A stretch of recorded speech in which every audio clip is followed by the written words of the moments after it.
అవసరం లేదు అనేటువంటిది ఖచ్చితంగా కూడా మనం చెప్తూ ఉన్నాం. ఎందుకోసమంటే ఒక్క మాట ఆలోచించండి.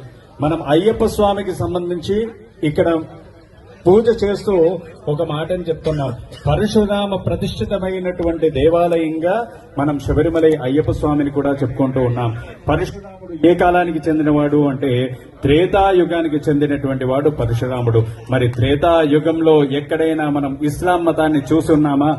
రాముడి కాలంలో ఇస్లాం అనేటువంటిది ఉందా? లేదు కదా. మరి రాముడి కాలానికి చెందినటువంటి ధర్మశాస్త్రకి వావర్ అనేటువంటి మిత్రుడు ఎక్కడి నుంచి వచ్చాడు అనేటువంటిది ఇప్పుడు ఉత్పన్నమైనటువంటి ప్రశ్న.